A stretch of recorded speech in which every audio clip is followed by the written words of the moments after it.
کبھی ایسا ہوتا ہے کہ ہمارے کسی مسلمان بھائی کو اپنی کسی دنیاوی ضرورت کی وجہ سے قرض لینا پڑ جاتا ہے۔ وہ قرض لیتا تو اس نیت سے ہے کہ اس کو وقت پر ادا کر دے گا، لیکن حالات کی وجہ سے وہ قرض کو وقت پر ادا نہیں کر پاتا۔ تو اس صورتحال میں اسلام کی تعلیمات یہ ہیں کہ اپنے مسلمان بھائی کو اس کی آسانی تک قرض میں مہلت دے دی جائے۔ نبی اکرم صلی اللہ تعالیٰ علیہ وآلہ وسلم کے فرمان کے مطابق جب کوئی شخص اپنے مسلمان بھائی کو قرض دیتا ہے تو اس قرض کی واپسی کی تاریخ تک قرض دینے والے کو جس قدر رقم اس نے قرض میں دے رکھی ہے اس کے برابر صدقہ کرنے کا ثواب ملتا ہے،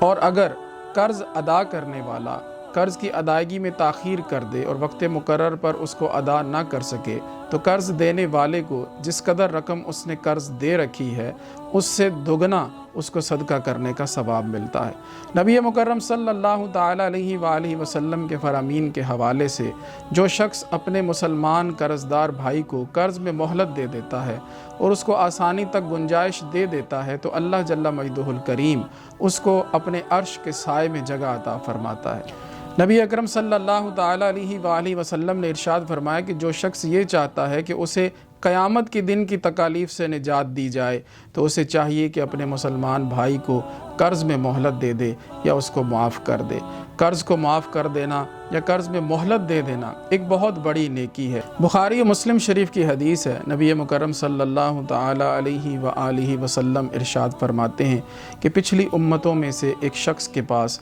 اس کی روح قبض کرنے کے لیے ایک فرشتہ آیا۔ اس فرشتے نے اس شخص سے سوال کیا کہ کیا تم نے کبھی کوئی اچھا عمل بھی کیا ہے؟ تو اس شخص نے جواب دیا کہ مجھے تو اپنا کوئی بھی اچھا عمل یاد نہیں۔ فرشتے نے اس سے کہا کہ تم غور کرو، سوچو، کیا تم نے کبھی کوئی اچھا عمل کیا ہے؟ تو اس شخص نے یہ کہا کہ مجھے اپنا ایک اچھا عمل یاد ہے، وہ یہ کہ جب میں لوگوں کے ساتھ خرید و فروخت کیا کرتا تھا تو جن لوگوں کے پاس گنجائش ہوتی تھی میں ان کے لیے بھی آسانی کرتا تھا، اور اگر کوئی تنگ دست ہوتا تھا تو میں اس کو اس قرض معاف بھی کر دیا کرتا تھا۔ ایک حدیث پاک میں الفاظ یہ ہیں کہ اللہ رب العزت نے ارشاد فرمایا کہ میرے اس بندے کو جنت میں داخل کر دو، اور ایک روایت میں یہ الفاظ ہیں کہ اللہ جل مجدہ الکریم نے اس فرشتے سے فرمایا کہ میرا یہ بندہ لوگوں کے ساتھ آسانی کیا کرتا تھا، تم اس کو موت کی تکالیف میں آسانی دے دو۔ سلف صالحین کا بھی یہی طریقہ کار رہا کہ اگر کوئی ان سے قرض لیتا اور قرض کی ادائیگی میں اس سے کوئی تاخیر ہو جاتی تو وہ اس کو گنجائش دے دیتے، بلکہ یہاں تک بھی ہوا کہ اس کو قرض معاف بھی کر دیا گیا۔ ہمارے امام اعظم امام ابو حنیفہ رحمۃ اللہ تعالیٰ علیہ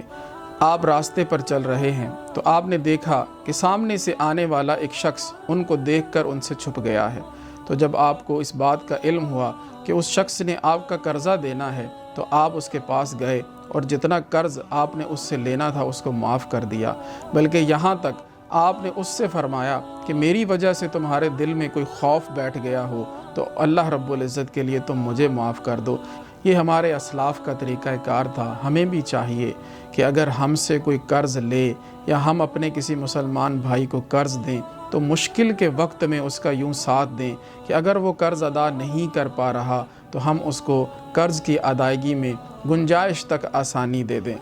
ہمارا یہ عمل قیامت کی تکالیف سے نجات کا باعث بھی ہے۔ اللہ رب العزت کے عرش کے سائے میں ہمیں جگہ بھی دلوائے گا، اور دنیا میں بھی اللہ رب العزت ہمیں عزتوں سے نوازے گا۔